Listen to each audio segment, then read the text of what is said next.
ጽምዶ ብሎ መጥተዋል። በ21ኛ ክፍለ ዘመን እንዲህ ሰፈር ላይ ተሰብስበ አካባቢ ላይ ተሰብስበ የሆነ ቅጀት ቃጅተ ህዝብ አደናግረ ታሪካዊ ጠላቶቻችንና ምቀኛ ጎረቤታችን ተቀናይተው የጽምዶ ባለቤት የሚገኘው ፖርት ሱዳን አይደለም፣ የሚገኘው አስመራ አይደለም፣ የሚገኘው ኢትዮጵያ ውስጥ አይደለም። ከወዲሁ ምናመክን እንደሆነ ሳይጀምሩት እንደቀደምናቸው ሁሉ ነገም እንዲሁ እንቃጣለን ብሉ ይሄ ታክል እንደሚደረግ እድሜ ለጀግናው የሀገር መከላከያ ሰራዊታችን የዚህን የጽምዶ ጥምረት አከርካሪ መስቶ ተሽመድምደው ጣረሞት ላይ እንዲቀመጡ አድርጓቸዋል።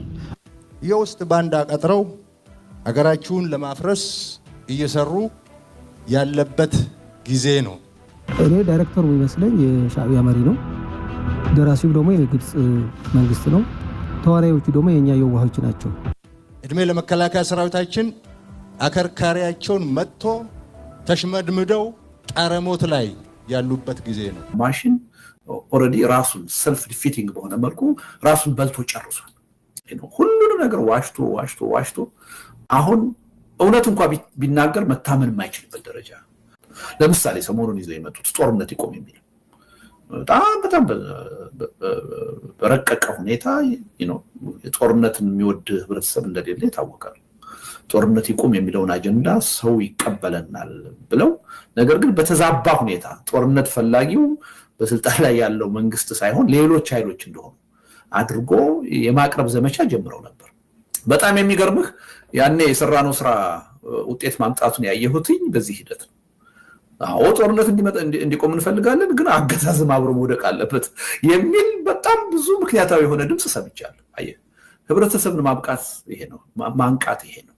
እና ሪሊ አንዳንድ በጣም አሳሳች ሆኖ አይቻለሁ። አንዳንድ በጣም አስቀያሚ የሆነ አካሄድ የሚሄዱ አርቲስቶች ሳይቀሩ ጦርነት ይቆም የሚለውን አጀንዳ አምጥተው ለአገዛዙ የፕሮፓጋንዳ መጠቀሚያነት ሲያውሉት አይቻለሁ። ይሄን ማፍረስ ያስፈልጋል። ሪሊ ይሄን በማፍረስ ረገድ እውነቱን ለመናገር እንደው ከሚዲያው በላይ ሰው ህብረተሰቡ ራሱ በየሶሻል ሚዲያው በጣም ክሪቲካል የሆነ ትችት ሲያቀርብ አይቻለሁ። ጦርነት እንዴት ይቆም፣ ጦርነትን ማን ያቆም የሚለውን ጥያቄ በደንብ ክሪቲካሊ ሲያይና አዎ ጦርነት እንዲቆም እንፈልጋለን፣ ጦርነት የሚቆመው ግን አገዛዝነት ሲቆም ነው፣ የግፍ አገዛዝ ሲቆም ነው፣ ሲወገድ ነው የሚለው አጀንዳ በጣም ገዢ ሆኖ የወጣበት ሁኔታ አለ እና ይሄ አጀንዳውን በደንብ መስመር እያስያዙ ህብረተሰቡን አቅጣጫ የማሳየት ሁኔታ ተጠናክሮ መቀጠል ያለበት ነው። በተለይ ይሄ ጦርነት ፈንድቶ እንዳይመጣ ሪሊ ተጨባጭ ስራ መሰራት እንዳለበት ይሰማኛል ቴዲ። እና ምናልባት በዛ ጉዳይ ላይ ምናልባት አርጀንሲው ያልታየን ቅድም እንዳልኩት ነገሮቹ ትንሽ የመቀዛቀዝ እና ጦርነቱን በፍጥነት የማስነሳት ፍላጎት እንደሌለ ከማየት ሊሆን ይችላል። ነገር ግን ዞሮ አፍጥጦ እየመጣ ስለሆነ ይሄ ጦርነት ለኛ የተሻለው ጊዜና ሁኔታ ተፈጥሯል ሲሉ ብለው ሲያምኑ ይሄን ጦርነት መጀመራቸው ስለማይቀር አንድ ነገር ማሰብ አለብን የሚለው ነገር ሁላችንም መመካከር ያለብን ይመስለኛል። ህይወቱን ኑሮውን እየኖረው ያለው እኮ የኢትዮጵያ ህዝብ ችግሩን ይሄ ሰው የሚደርም ካለው ወይ ምን እናንተ ከምንለው በላይ ያውቀዋል። ኢትዮጵያ አሁን በነፃነት በሰላም ማትኖርባት ሀገር ሆኗል።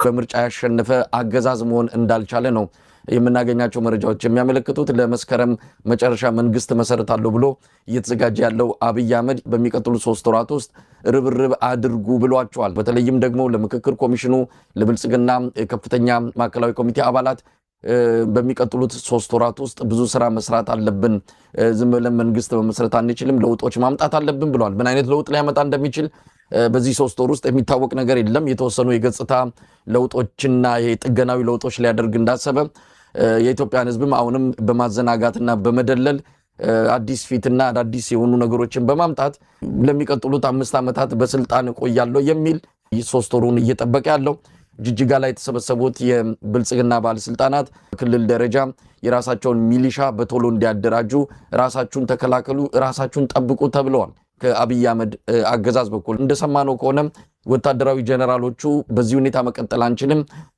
እስካሁን ባለው ሁኔታ የፖለቲካ አመራሩን ክፍተት ሁሉ ጫናው ያረፈው በመከላከያ አዛዦች ላይ ነው።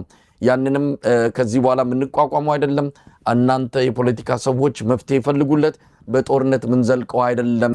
በአዲስ አበባ የመከላከያ ጄኔራሎች፣ የእዝ አዛዦች፣ የመምሪያ ኃላፊዎችና በመሰል ኃላፊነት ላይ ያሉ መኮንኖች ለስብሰባ ተቀምጠዋል።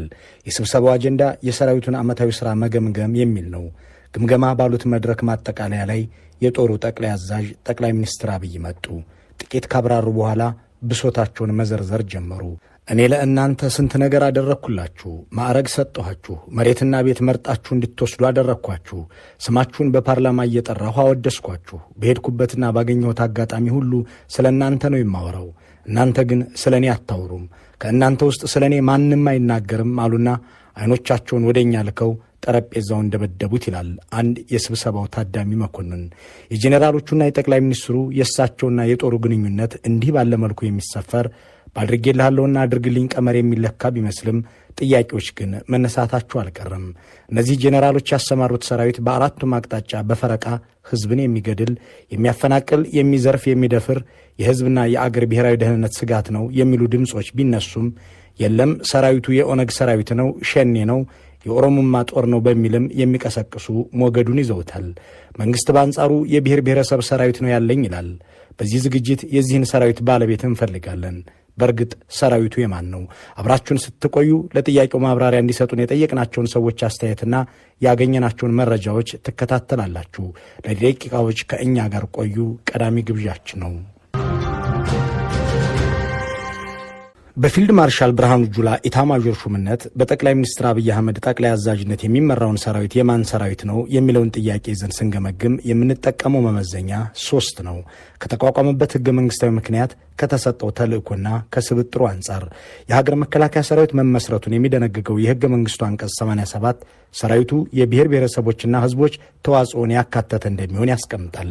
ይህንን መመዘኛ ብቻ ወስደን ስንመለከት በአሁኑ ወቅት በዚህ በኢትዮጵያ ስም በሚጠራ ሰራዊት ውስጥ አንድም የትግራይ ተወላጅ የለም። ጦሩ የሰራዊቱ አባል ሆነው አብረውት የኖሩትን ወታደሮች በማንነታቸው ምክንያት አስሯል፣ ገድሏል፣ አባሯል። በዚህ መልኩ ከትግራይ ተወላጅ እንዲጸዳ የተደረገው ሰራዊቱ ከላይ እስከታች አንድም ትግርኛ ተናጋሪ ባልደረባ እንደሌለው ራሳቸው ጠቅላይ ሚኒስትሩ ህዳር 21 2013 መቀለን ተቆጣጠርሁ ባሉበት ቀን በፓርላማው ተናግረዋል።